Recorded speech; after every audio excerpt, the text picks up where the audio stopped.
On this episode, we review the behind-the-scenes tour located in the Land Pavilion at Epcot. Today is May 5th, 2023, and this is episode 562 of the Main Street Magic Podcast. Jeremy and Rhonda are more than a little fond of Disney World, so they made this podcast to share it all with you. Reports and resorts, top 10 lists of all sorts, Main Street Magic's bringing it home for you.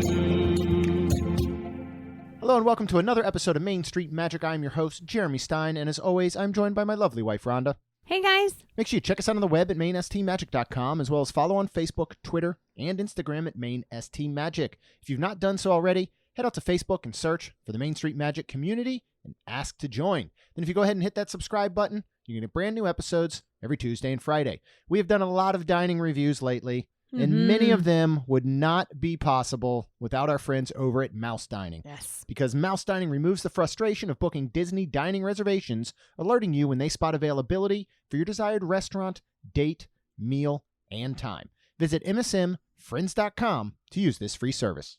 So today we are finally wrapping up our anniversary weekend.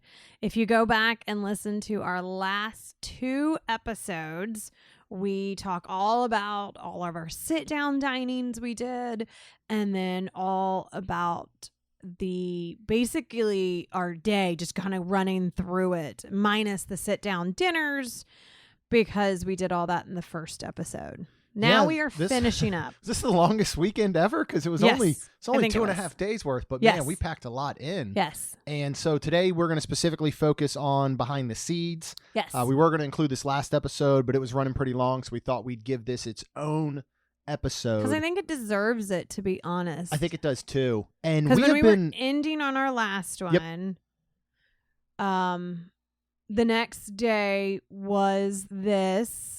Yeah, we did this and then Coral Reef. So, correct. So we've been talking about doing behind the scenes for no less than probably 4 years. Yes. Why we have not done it until now, I don't know. And why have we been talking about it for 4 years, Jeremy? Well, we both love living with the land, right? We do.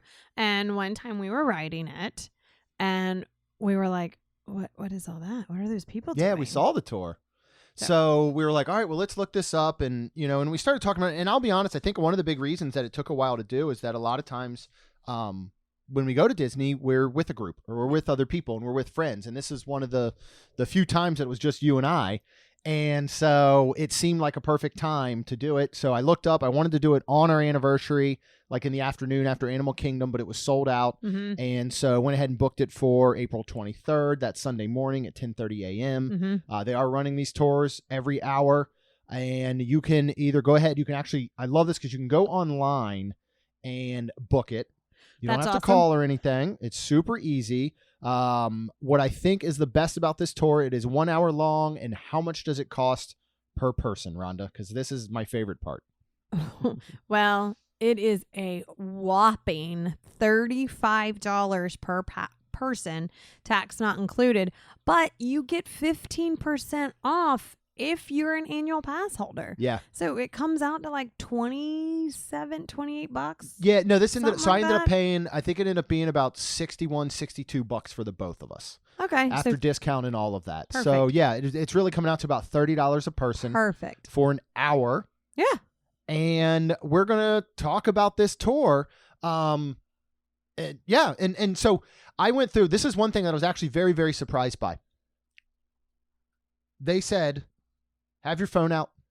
Yes. Take photos, take notes, because we were going into it and I'm like, oh man, I know I'm not going to be able to remember everything that they say, especially knowing that it was probably going to be a week or so before we recorded. Correct. And I'm like, hopefully I can at least have my phone out to take notes. And when they said you could take photos as well, I was very surprised. Yes. Usually, because we thought we were going to be what they call backstage or offstage. Yeah, and there were moments that we were. There were also moments where we were right in the greenhouses and we're watching the people go by on the boats and they're the ones going, oh, hey, what are those people doing? Yeah. We should look that up. Absolutely. Talk a little bit about getting over there, about check-in, about our tour guide, and maybe, and so here's what I'm going to do. So I took very extensive notes, actually. but also notes that are just you're getting down as quick as you can. Oh, 100%. And so I copied and pasted them. I didn't even look at them again. Oh. So we're going to run through them. I know that Rhonda remembers a lot of these, and a lot of these are almost bullet points that might just spark our memory on while we were going through. But talk about check-in process, our host, and the size party that we had. Well, if you go back to last episode, we just came off of Guardians, and that kind of messed with me. So I was very excited for this. I was very excited to just walk and just be stationary for an hour. So we go in, we check in, which is right there. And it's really neat because it's right there, honestly, when you're getting off Living with the Land, if you've ever ridden it. And if you do listen to the narrator, he does welcome you basically to go behind the scenes and everything. So you check in right there. She checked off our names. I think we had a couple of papers we had to sign. We got a nice little lanyard. And then she's like, all right, go to the bathroom, do whatever you need to do. But we're going to be leaving here in about 10 minutes because this was our 10:30 appointment. Yep. And yeah, we had a group of 13. 13, thank you. I was like, there was the one I was little, trying to there was add. the one little kid. Yeah, I was He was trying adorable. to add real quick. Yeah. So 13. And it was funny because we weren't sure like how it was going to be, if there was going to be like 10, 5, 18. Like, so 13 was a nice little group. So we go back after we check in, and we go into this one little room before everything. And this is where she kind of says, well, it's a small, air quote unquote, smaller group. So what's your name? And if you don't mind telling us where you're from and why you chose this. This was amazing. In my opinion, this was everybody's first time. Yeah. And everybody said almost the same thing. We've been seeing and looking at this for years, and we're just now doing it. Yeah. And the one girl, Jenna, by the way, was our tour guide. Yes. And she was absolutely incredible. And I had posted some photos, and somebody responded, I think it was on Twitter, and said, we did this recently and had Jenna as well. Oh, and she was awesome. great. Yes. I loved the one. It was a college student that was studying to be a botanist. That was super cool. And had brought her mom. She was like, and I drug my mom along. Yes. So I thought that was pretty awesome. I did. And yeah, so from there, you're actually going to do the tour in reverse through the greenhouses as the boat comes through. Yes. So the first greenhouse that the boat comes through will actually be your last greenhouse. And then, of course, the last greenhouse that the boat goes through is your first. And they're going to take you immediately into the pest control room. Which I thought was super cool because if you, and I'm going to kind of, I feel like I'm going to keep referring back to the ride. Mm-hmm. You know, when you're on the ride and it shows that they try to do pests and they, you know, like I bought ladybug. I don't know if I've ever told this story through our podcast, but I actually bought ladybugs online. Through Amazon, right? Yeah, sure you can did. buy ladybugs Yes. online via Amazon. Because and it came in a packaging. Did it have like little holes poked in? Didn't it say live animals on it? Yes, it did. Would have loved to see the male person delivering that. I agree. With that being said, ladybugs are actually natural predators. Is that the correct word? Yeah, sure. And aphids, if you have hibiscus, you know what I'm talking about. They're tiny little green bugs. And they actually... What are you? Are you a botanist? They actually are all over your hibiscus, and ladybugs will eat these and keep them off. So I bought these because I ride Living with the Land, obviously a lot, and I wanted to do that. I was like, I've got these. I want to do this. You can also do stuff like, you know, spray. I can't remember if it's soapy. It's a soapy water type situation. Yeah. But I was like, I love ladybugs. They don't, well, I say they don't bite. According to, if I understand and remember things correctly, I'll say they do. But because our skin is so tough, it does not hurt, and we do not feel it. They cannot bite through it. So when did you acquire this much ladybug knowledge? I like you ladybugs. Did some research during all guess this? I did. How did you like the movie? Was that in the 90s? Wasn't it about the soccer team? It was the ladybugs. I don't remember. The I'm talking about boy the animal dressed up as a girl to play on the ladybugs team.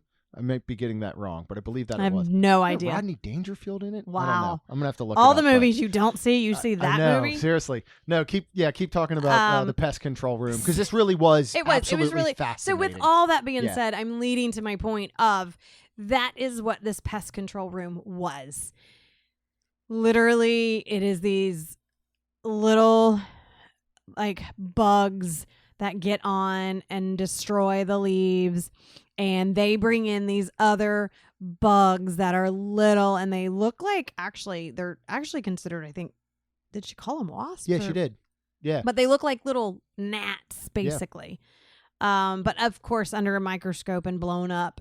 And it shows exactly what happens and how they do it and what they collect. And they collect them in this little, like, what would you call it? Cup, like a little, almost a... Like a little vial, a little... What is it when you are at church and you do... Communion cup. Okay. There you go. With a lid. Yeah. Yeah. And then when they see these things, they just take this little communion cup out and put it in the plant and release it, and they take care and do its job. And it's amazing. It really is. It was super cool. Yeah, and as you go into each room, there are these curtains that as you walk through, it blows air, so it helps blow any kind of bugs out that could potentially get into the different rooms that was and greenhouses. Called the air curtain. Yeah, the air curtains.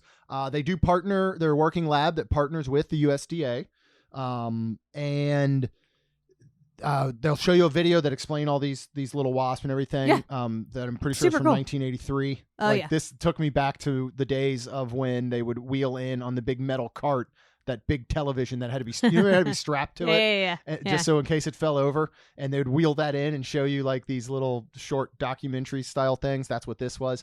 And then here's where I was very excited that they were going to give you a earpiece. Oh yeah. So that you could hear throughout, because it can get very loud through these greenhouses, especially when you're going through things like the air curtains. And of course you're in the, the greenhouses and the rides going on and the narration and everything is happening over top. So I was really glad that we got to have that. Going back real quick, the first thing Jenna told us, there are 4 main greenhouses throughout Living with the Land, housing over 150 different plants / foods. So cool. You are, we'll get to that in a second. All the plants are grown hydroponically. So we learned a lot about hydroponics and the way that Jeremy they're growing. is going to grow stuff. Oh, I did get, we'll see. So Are they you? actually You give you should. instructions on a hydroponic grow tank and the way that you can grow your own plants hydroponically. And so maybe we will see about giving this a try and see if we can keep some things alive.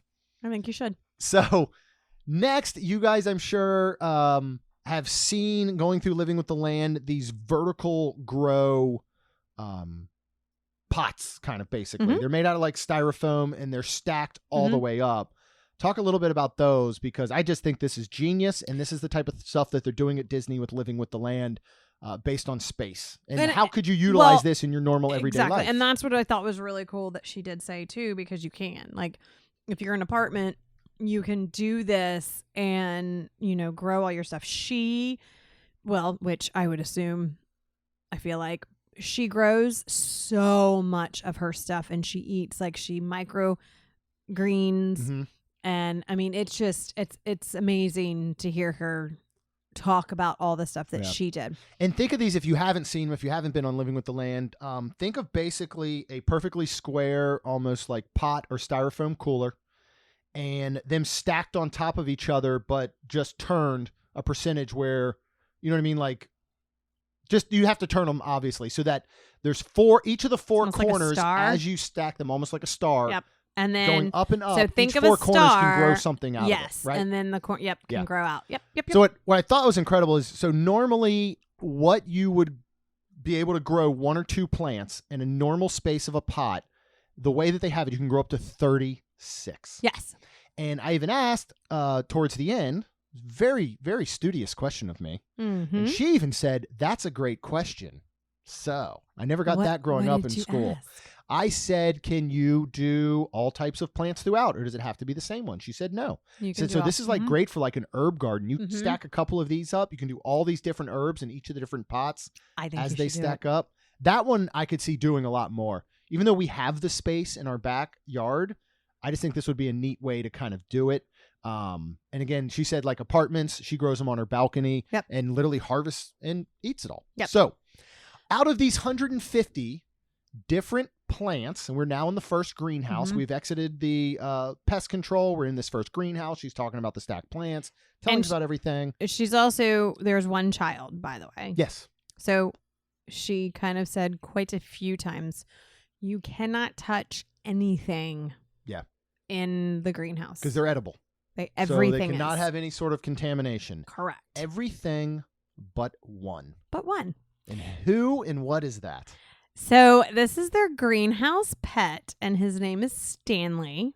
It is the only non-edible plant. And she's like, go ahead and touch Stanley. And when you touch Stanley, his leaves, he was a beautiful green plant. It almost, the leaves look very much similar to a fern. Yes. Right? Yeah, I'll agree with that. Yeah. And I'm trying to remember what fern, but anyways, I'm not good at that. It's very, very small. Yeah. Do you know, remember when like years and years ago we would get flowers or we would buy plants or something would just be growing in our yard and we're like, man, somebody should make an app where you can take a photo of that plant and it will tell you what it is. I keep getting ads because that app now exists. Oh yeah, I think I knew that. Genius. Mm-hmm. I would like that with everything. Okay. I'm sure they make one with like bugs and insects and probably. And I think it also has an app where you take a picture and it tells what's wrong with the plant, and you pretty much do that too. Oh wow. Anyways, back to Stanley. So she's like, go ahead and touch Stanley, and when she did, she would run its fingers down, like I guess you would call like like one like leaf would have like a whole bunch of little leaves, like one little, like it looked, so you run your finger down it and it would immediately close up. It was the coolest thing ever. It is called a mimosa paducah. Yeah, because we're actually just researching to see if we can find one. Because it's technically a weed, correct? She mentioned that, but when I was reading, it said don't plant it in your garden because it will grow like a weed. Okay. And it will like spread and stuff. Yeah. What else was the terminology that was used for it while you were Googling and researching where we can buy one? What was the don't touch plant? Yeah, the don't. What is it? It said the don't touch me plant. Or something like that. But Jenna was explaining that Stanley actually is really cool because when it rains, all of his leaves close up so that the water can get to his roots. Yeah. I thought that was incredible. According to Google, which, you know, everybody knows that Google's always right? Yeah. I think Jenna wrote the Google on this one. Probably. It does have this beautiful pink flower that I would love. I want a Stanley. We already were starting to look for them. No, what would we name ours? I don't know. Okay. But everyone feel free to submit names for our pet plant that we are going to try and hunt down here. Maybe this weekend, maybe in the next week or so, we will find one that we can grow. So you guys go ahead and put out some names and then maybe we'll do a poll where they can name our pet plant. All right. The office pet plant.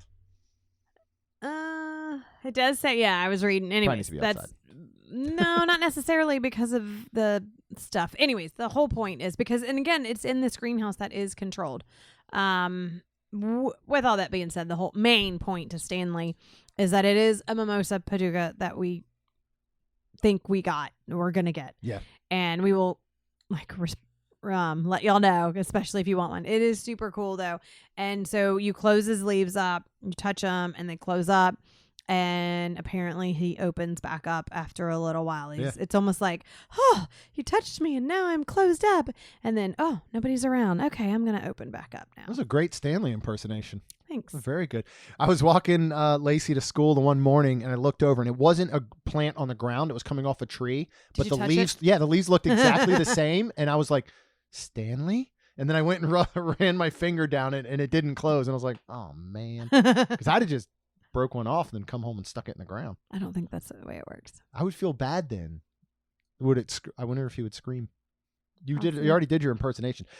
So just some of the cool things, like they don't use soil Nope. at all through here. They're Nope. using things like perlite, rock wool, coconut core, and she we got said to see coconut all of core, these. yes, and coconut core is something more that we would be acceptable to, so that we could get whatever, Mm-hmm. which that's where you could do that, because perlite and rock wool is harder, I guess, to come Yeah, by. and rock wool literally looked like insulation, It's which was it's so dead. interesting. Yeah, but because she explained it almost like cotton candy. yeah. What did we get to do next, which was one of my favorite parts of the tour?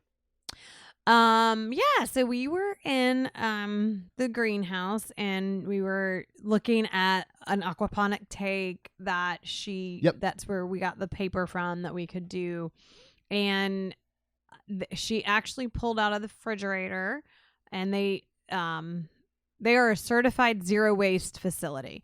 So she actually pulled out of the refrigerator some cucumbers, some toothpicks. There was plastic gloves involved, and they were in a plastic bag.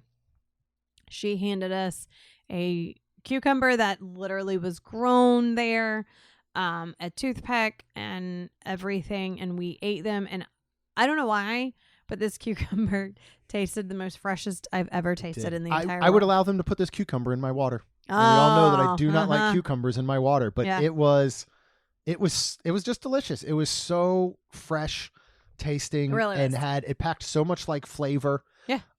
That was just a really neat part. Something I It didn't know was. we were gonna do. I thought I was didn't either. cool. I Yeah. wish that every greenhouse had a tasting station. I That kinda would have do been too. pretty cool. Especially what we're going to get to tell them in a little bit. Yeah. But back to the certified zero waste facility, they completely recycled all the Q-tips, toothpicks, the plastic that she was using, gloves, the plastic that the Mhm. cucumbers were in.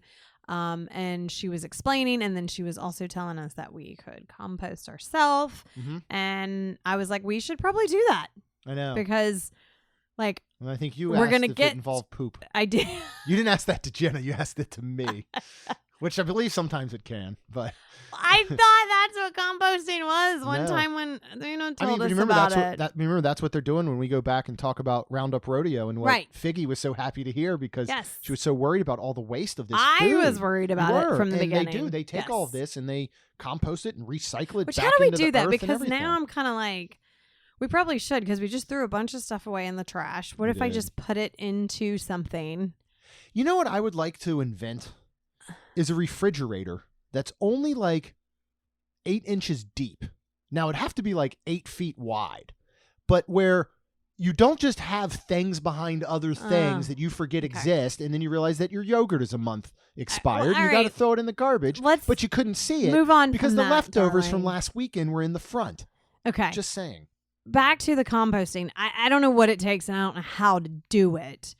I guess we'd have to just look it up. But my point is we just threw a bunch of stuff away, and I'm gonna get ahead a little bit and do a little spoiler. But we do have a banana plant, and I ended up asking her, why is it not done bananas? She said that it probably needs fertilizer, and fertilizer comes from composting. Yeah. So that's where, and then that's why I think I thought it was poop, because of Well, no, I mean you can fertilizer. buy poop. I you can buy know. the bags of manure. Ugh. Which, Anyways, I mean, I think it's mixed This is with a other family stuff. Yeah. show. It's not just cows Well, pooping at in a least bag, zipping it up and my selling it. children will It's- laugh at this. It's mixed with other things. Um, So next, we're going to move on to the next greenhouse, which is Mhm. considered the production greenhouse. And This this is is- something that was really interesting to learn, because this is the one that provides most of the food that they actually use. Yeah. We've been on Living with the Land so many times, and I've looked at something and been like, I have never seen this vegetable or this fruit Right. anywhere on property. Well, they don't use most of these vegetables and fruits They only- actually within the restaurants on property. they only use the one greenhouse for production. Yep.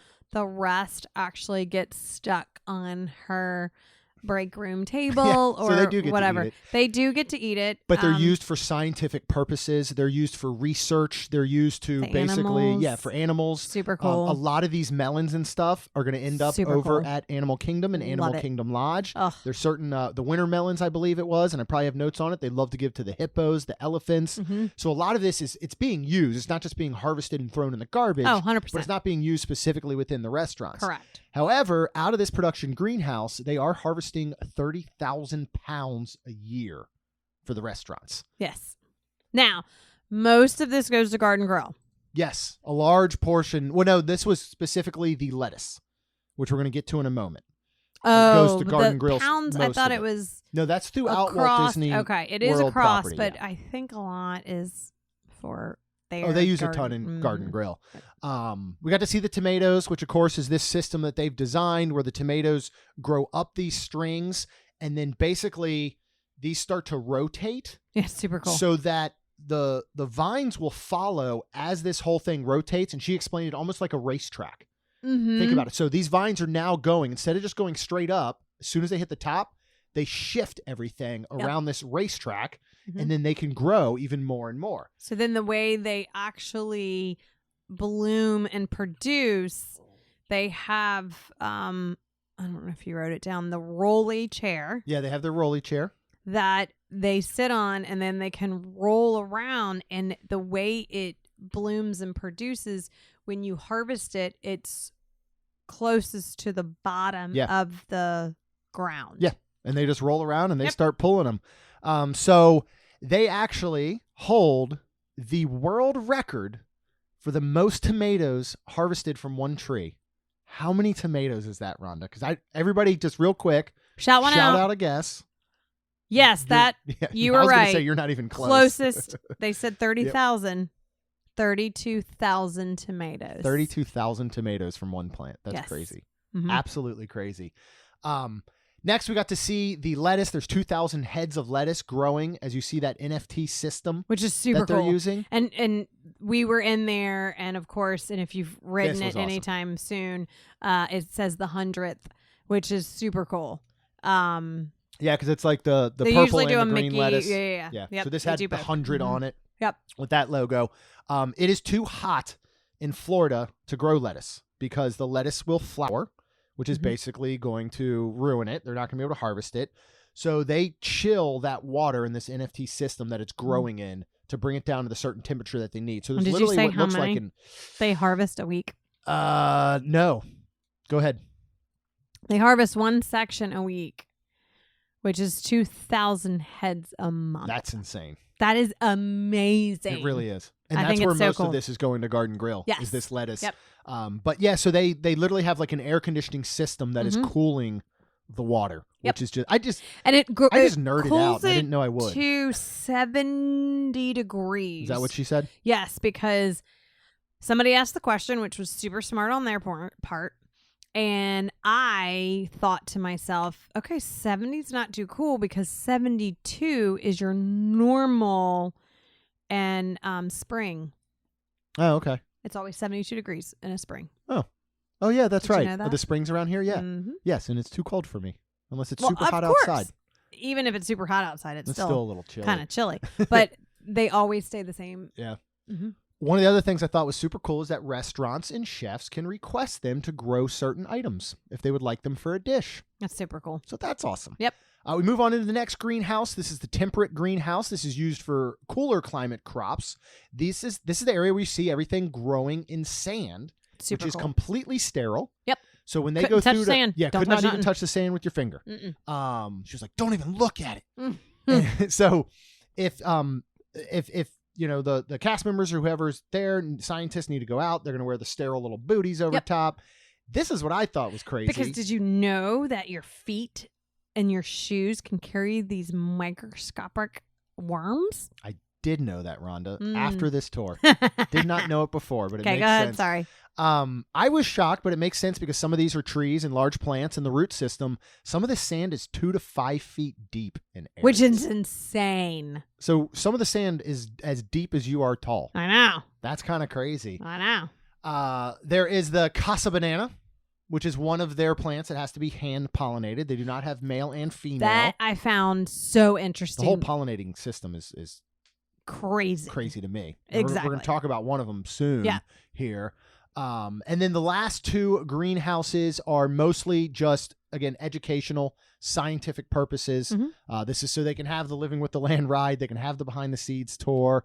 And first one is moving on to the big coffee trees, plants. It's very labor intensive to harvest these. a single coffee Cherry. she called them, Yep. contains 2 coffee beans. And it takes about 80 beans for an average cup of coffee. But that red ripe. So Jeremy just said it's a cherry contains 2 coffee beans. When it's ripe, it's bright red.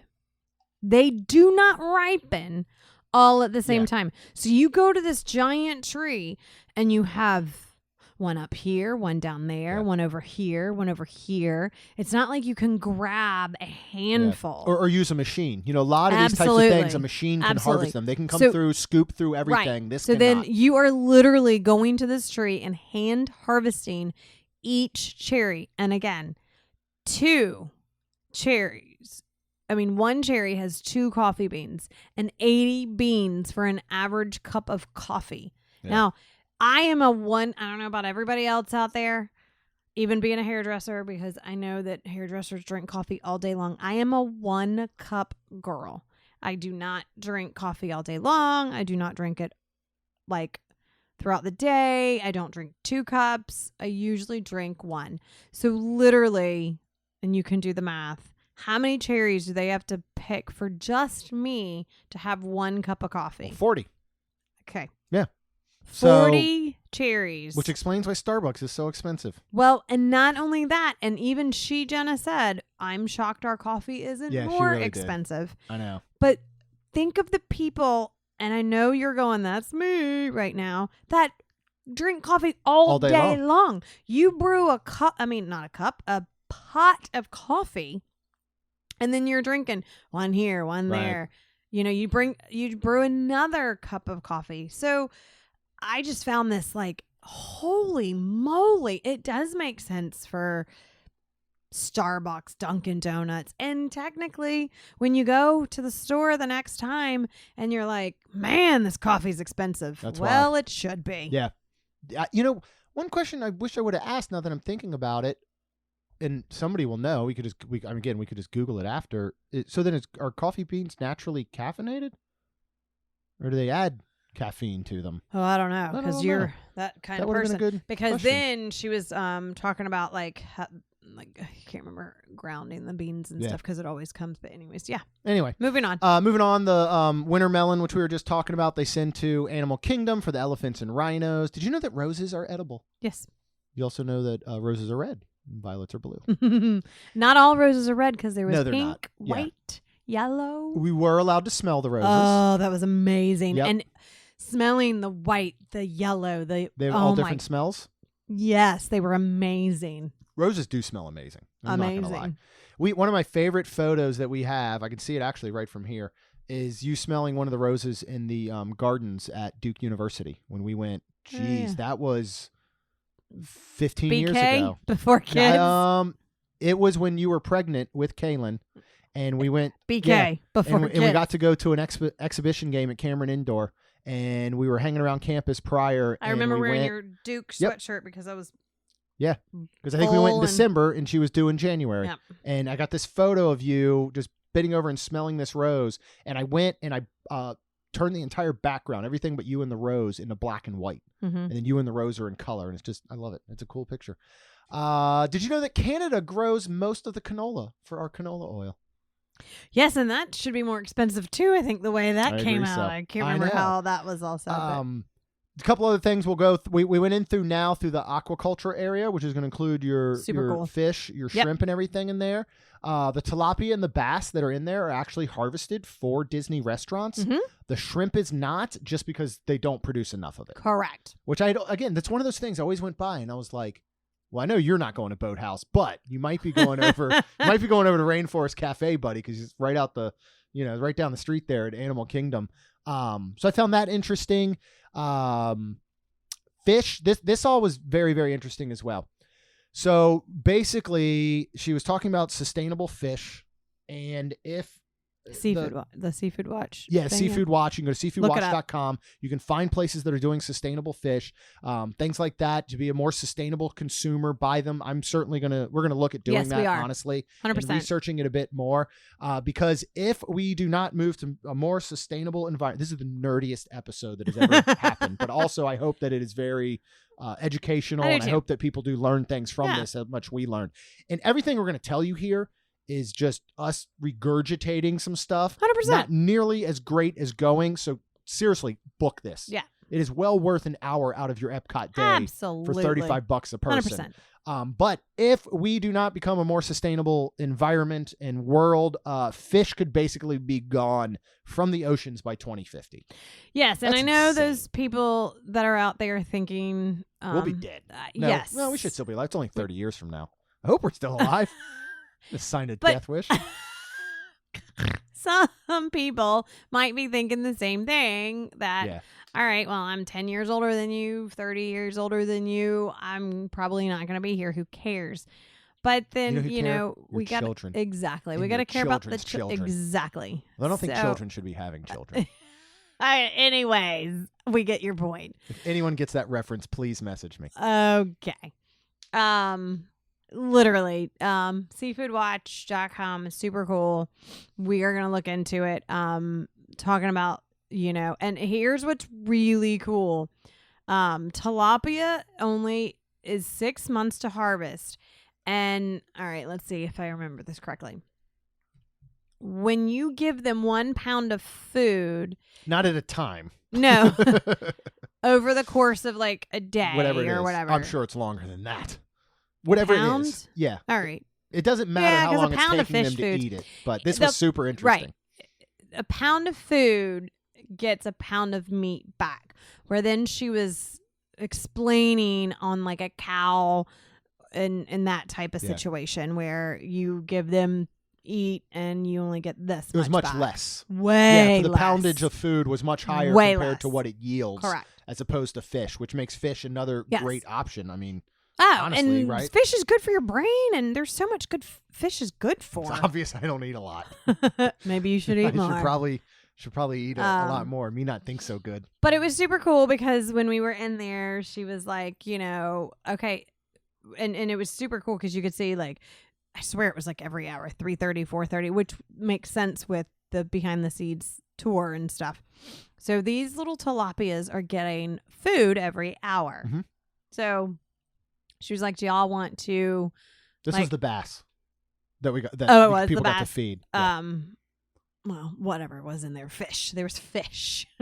And she was like, who wants to help? So this little boy came up, and when he threw it in, I guess these little fish were so hungry. Well, he didn't throw it. He dropped it right below him, standing next to the tank, Well, which is what she was supposed to do. but still, Yeah. there was A, a lot of fish in there. B, I guess they were very hungry.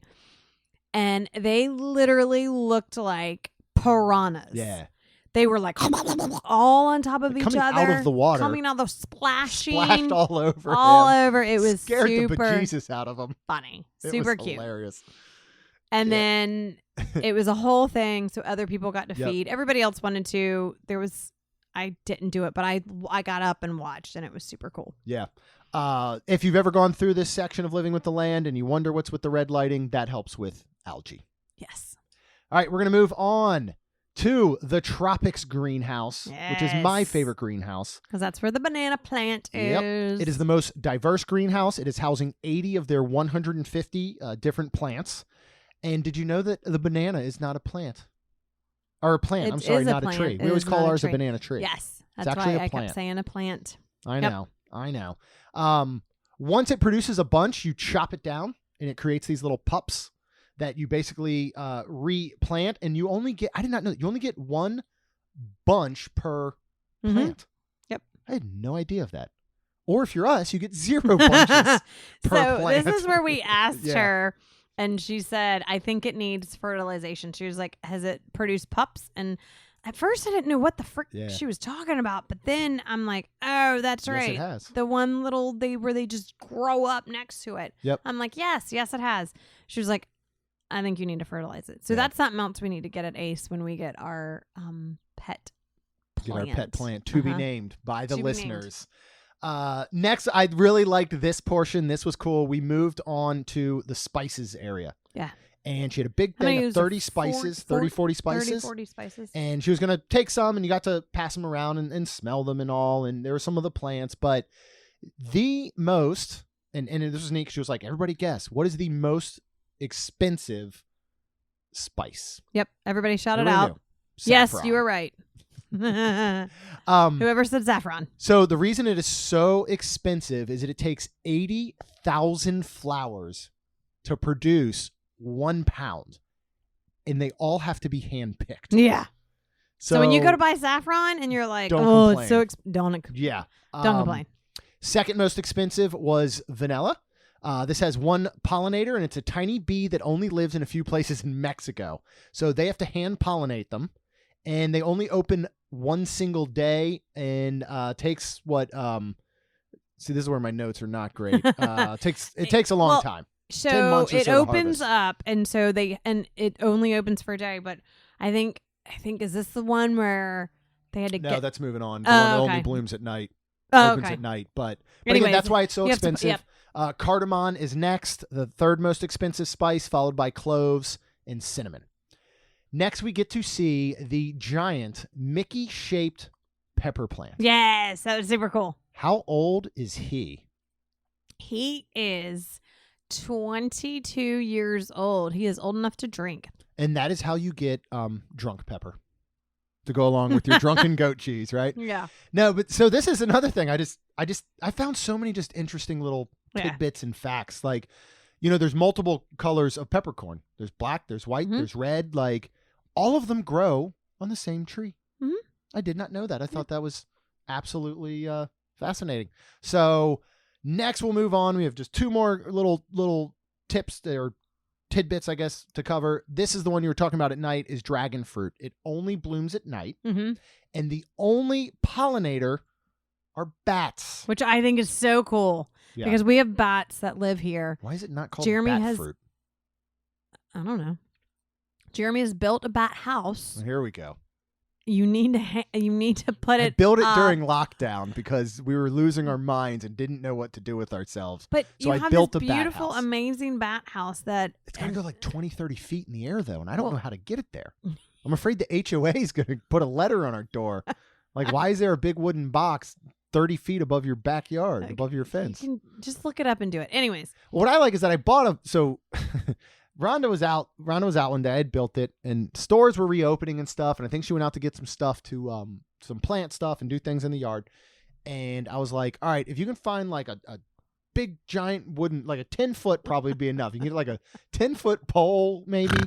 PVC piping I don't think would hold it. I was like, or even if you could get like almost something that was maybe like a 2x4 or something that's 10 feet whatever tall. And she's like, I found something. It's perfect. I'm like, okay. And she comes home and the back of the Forerunner's open because this is sticking out of it. It is like 15 feet long and it is like a 2x10. So this thing is the 2 inches deep and 10 inches wide. It is the most massive piece of wood I've ever seen in my entire life. But I don't understand how you couldn't thinking? fix it and do that with it. Do you not understand the You could architectural components behind this? Attach it to the fence. I don't know. It weighed like 40 pounds. So I actually ended up cutting it up and turning it into a shelf that now houses Bucky Barnes's cat food up on top. But that's what I turned it into. And look, I think it was about 8 inches wide, but it was this massive, massive piece of lumber that she brought home. And I just all by myself. I know. I wish there had been a camera on me as you pulled up into the driveway. And I was just like, what is happening right now? So anyway, cast members, the scientists do have to sneak in before sunrise overnight. Rhonda has tears of laughter coming out to hand pollinate the dragon fruit. Yes. Our final little thing to throw at you is that there are actually over 80 varieties of banana plants, and they house 5 of them. Yep. I would like to look up all 80. I would like to have one. I would like to just have one. In our One banana. Doesn't even have to grow a bunch. So I think everybody knows the answer. Would you recommend the Behind the Scenes tour? Yeah. 1,000%. I mean, even if you're not somebody that wants to do stuff like this, it's just really cool. And like, I love, all this stuff, plants and food. And I think it's super cool. And we do want to do things, we're not anywhere near like other people are. I think it is. And I think it gives you a little more knowledge and maybe a little more respect too. Yeah. So yeah, we've always talked about putting a garden in the backyard. Certainly at times we always have like a basil, plant or a rosemary plant, or we've tried growing things like tomatoes and peppers and all this. We're not great at it. I mean, to be honest, we don't give it enough attention is most of our downfall, but this was very eye-opening, I think, in that respect of, what other things could we do, especially when it comes down to that sustainable fish and seafood type stuff. So Seafood Watch, check that out. I just thought this was interesting, whether you love plants and food or not.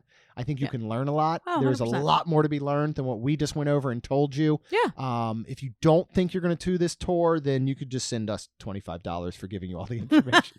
No, I'm kidding. Seriously, I would really do this. An hour is nothing out of your day to do this tour, and it is one of those things that I will say the value and how affordable it is.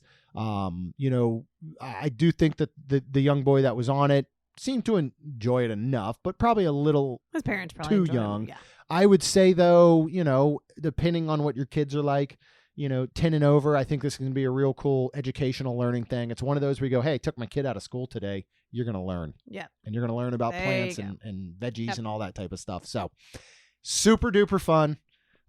We've got some fun more episodes, of course, coming up. We get to return to Coronado Springs on Thursday. Woo! We're going to do technically what was going to be a staycation is going to turn into lunch at Le Cellier on our arrival day, but we've got an early lunch, and then we're going to peace out of Epcot. Yep. And we're going to hang out at Coronado all afternoon, all evening, hit up Three Bridges, Dahlia, the pool, everything that we can. So coming up soon, we're actually going to do an episode on tips for a staycation, if that is something that you would like to do. And yeah, lots more fun stuff coming up. So go ahead and hit that subscribe button. You can get all these brand new episodes every Tuesday and Friday. If you want to see this live in our private Facebook group while we are there, you can check out our Patreon group at wonderlandcrew.com. And finally, myself, Rhonda, our children would be very thankful.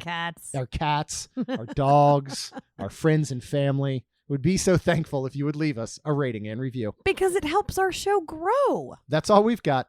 We'll see you real soon. Jeremy and Rhonda are more than a little fond of Disney World, so they made this podcast to share it all with you. Reports and resorts, top 10 lists of all sorts, Main Street Magic's bringing it home for you.